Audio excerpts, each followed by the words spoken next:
I'm doing this book called I Love Saturdays and Eat Domingos. I'm doing this for my class, which is early literacy. And I chose this book because I felt that this book would be a good idea to use for children and cultural awareness and learning about Spanish and stuff. It has a lot of Spanish words and so on and so forth. So this book is about a little girl who goes to hang out with her grandparents on Saturdays and Sundays. One of her grandparents is European, the others are Mexican. So, starts with her talking about Saturdays and Sundays are my special days. I call Sundays domingos, and you'll soon see why. So this also starts with teaching the students about the different Spanish words and the Spanish words for the days of the week, which is also something that they learn in kindergarten, the days of the week. On Saturdays, I go visit Grandpa and Grandma. Grandpa and Grandma are my father's parents. They are always happy to see me. I say, "Hi, Grandpa, hi, Grandma," as I walk in. And they say, "Hello, sweetheart, how are you?" "Hello, darling." I spend los domingos with Abuelito y Abuelita. Abuelito and Abuelita are my mother's parents. They are always happy to see me. I say, "Hola, Abuelito. Hola, Abuelita," as I get out of the car. And they say, "Hola, hijita, ¿cómo estás?" "Hola, mi corazón." So I really like this book because it also talks about the different, I have a lot of students that are like Spanish and Spanish speaking, so I really like that this book introduces a lot more Spanish words and the culture also to the other students who might not know about the culture.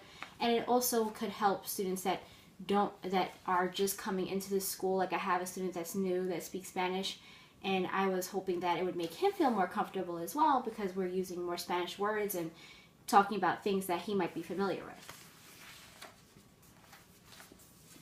Grandma has a tabby cat. Her name is Taffy. I roll on the carpet and call, "Come, Taffy, let's play." Abuelita has a dog. His name is Canelo. When I go out to the garden, Canelo follows me. I call out to him, "Ven, Canelo, vamos a jugar." That means, "Come, Canelo, let's play." Grandma collects owls. Every time that she and Grandpa go on a trip, she brings back an owl for her collection. Each one is different. I count them 1, 2, 3, 4, 5, 6, 7, 8, 9, 10, 11, 12, just to see how her collection is growing. Abuelita loves animals. When she lived on a farm, she is glad that now they have a large backyard so she can keep chickens. One of her hens has been sitting on her eggs for many days. Now the chicks have hatched. I count them 1, 2, 3, 4, 5, 6, 7, 8, 9, 10, 11, 12. Also, another thing I liked about this was that I introduced numbers, and right now we are teaching the children how to count up to 10.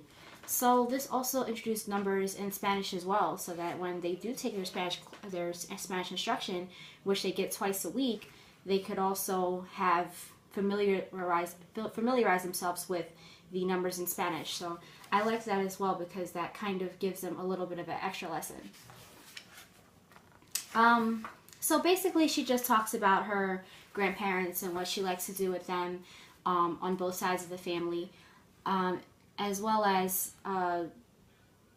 her celebration of her birthday and the different gifts that they give her because they're culturally based. So her grandparent might give her one thing, that's based on their own culture, and then the other grandparent gives them something based on their culture. So I thought that was really awesome. My plan was to have the students write us a basic sentence about what they like to do with their grandparents. So for instance, I would write on the board, "I like blank. I like to blank with my grandparents," or with their special person, because some students might not have a grandparent. So I wanted to make sure that I included everybody and nobody would feel left out. And then the picture is just basically to add their own creativity to the assignment so that they could, put themselves in that and visualize what they would like to do. And that was the entire lesson. The assessment will be something around something like an assessment,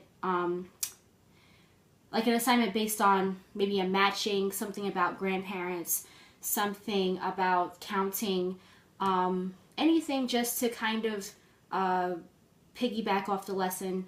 That would be what the assignment will be and the assessment. And the assessment will also be if they're able to discuss what happened in the book, if they're able to discuss what happened with their grandparents and what they like to do. And I know they had an understanding of what happened in the book, and you know, they could apply it to their own lives, which I think is really important, the background knowledge and more knowledge that they get on top of what they already knew. So that's my lesson. I hope you enjoyed it. I love Saturdays and Domingos, cultural awareness, and literacy all in one book. Thank you.